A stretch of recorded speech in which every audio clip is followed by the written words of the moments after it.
নমস্কার বন্ধুরা, আপনাদের সবাইকে স্বাগত জানাই আমার চ্যানেল নবান্নের সমাহারে। আজ আবারও আপনাদের জন্য নিয়ে হাজির হয়েছি আরেকটা নতুন রেসিপির ভিডিও। আজকে বানাতে চলেছি একদম ফুলকো ফুলকো নরম তুলতুলে চালের রুটি। এই চালের রুটি কিন্তু গুড়ের সাথে, আলুর তরকারির সাথে, মাংসের সাথে খেতে খুবই ভাল লাগে আর বানানো খুবই সহজ। আপনারা যদি সব কিছুর পরিমাণ ঠিকঠাকভাবে দেন তাহলে কিন্তু আপনাদেরও এই একই রকমভাবে রুটিগুলো খুব সুন্দরভাবে ফুলবে। তাহলে চলুন দেখে নেওয়া যাক কীভাবে আজকের এই দারুণ একটা রেসিপি আমি তৈরি করছি। গ্যাস চালিয়ে আরেকটা কড়াই বসিয়ে দিলাম। এবার এর মধ্যে আমি দিয়ে দেব এরকম বাটির 2 বাটি কিন্তু জল। আমি এই বাটি মেপেই 2 বাটি জল ব্যবহার করছি, এটা কিন্তু বড় বাটি। এই বড় বাটি মেপে 2 বাটি জল দিয়ে দেওয়ার পর এখানে দিয়ে দিচ্ছি আমি 1 চামচ নুন। নুনটা দিয়ে দেওয়ার পর জলটা ভালোভাবে ফুটে উঠলে এখানে আমি অল্প অল্প করে এই বাটি মেপে চালের গুঁড়োটা অ্যাড করছি। একসাথে সমস্তটা দিচ্ছি না, যতটা লাগবে ততটা কিন্তু দেব। দিয়ে একটা কিন্তু এখানে আমি ডো তৈরি করে নিচ্ছি। দেখুন এইভাবে ভালো করে নাড়াচাড়া করতে হবে যেন একদমই দলা এরকম না থাকে। খুব ভালোভাবে এইভাবে অনবরত নাড়াচাড়া করতে করতে এর মধ্যে আরও একটু চালের গুঁড়ি দেব। এইভাবে যতটা লাগবে সেইভাবে কিন্তু এটা আমি তৈরি করে নিচ্ছি। তৈরি করে নেওয়ার পর আমি আপনাদের দেখাচ্ছি।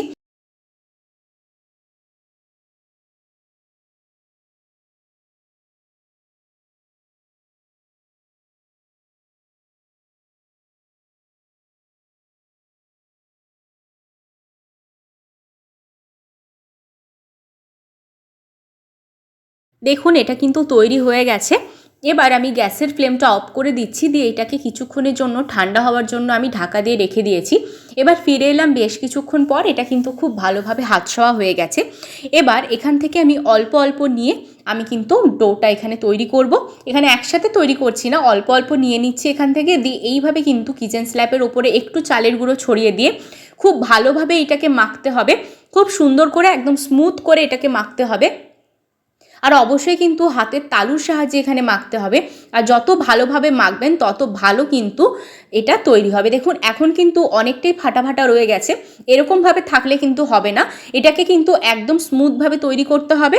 এবার দেখুন খুব ভালোভাবে কিন্তু এটা আমি তৈরি করে নিলাম। দিয়ে এবার এর ওপর থেকে আরেকটু চালের গুঁড়ো আমি ছড়িয়ে দিচ্ছি।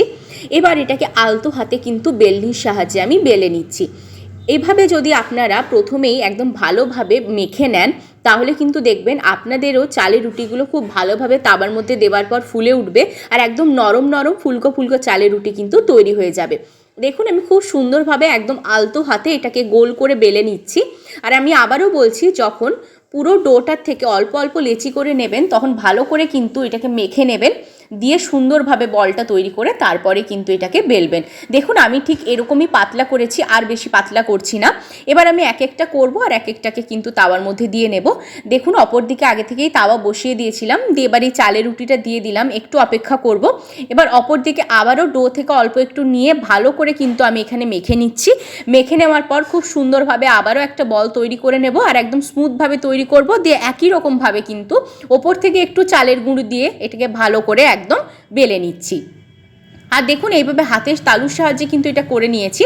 এবার আবারও অল্প একটু চালের গুঁড়ো দিয়ে এটাকে একদম আলতো হাতে আমি বেলে নিচ্ছি। আমি এখানে কিন্তু একসাথে করছি না, এক একটা করছি আর এক একটাকে কিন্তু আমি সেঁকে নিচ্ছি।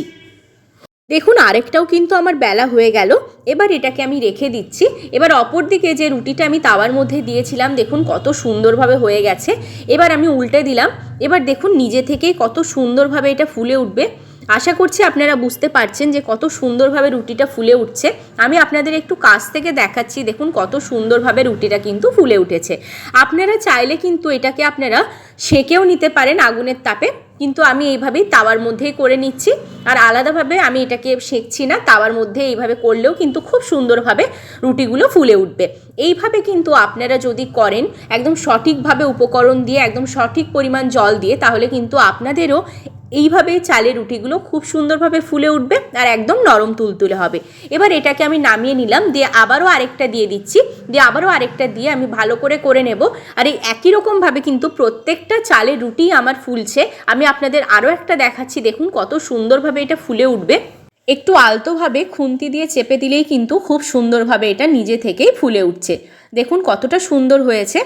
এই রেসিপিটা আপনারা কিন্তু শীত থাকাকালীন একবার বানিয়ে ফেলতে পারেন, কিংবা শীত ছাড়াও এটা আপনারা বানাতে পারেন। আলুর তরকারির সাথে, খেজুর গুড়ের সাথে কিংবা মাংসের সাথে এটা আপনারা সার্ভ করতে পারেন। খেতে দুর্দান্ত হয় আর বানানো খুবই সহজ। দেখুন প্রত্যেকটা বানিয়ে নিয়ে চলে এসেছি।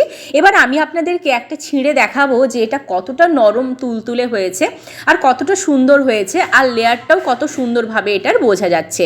দেখুন এইভাবে কিন্তু আমি ছিঁড়ে নিচ্ছি, দেখুন এইভাবে মুড়ে দিচ্ছি, তার সত্ত্বেও কত সুন্দরভাবে হয়েছে। যদি ভালো লাগে অবশ্যই বাড়িতে বানাবেন, আমাকে জানাবেন। আবার দেখা হবে আপনাদের সাথে আরেকটা নতুন রেসিপি নিয়ে।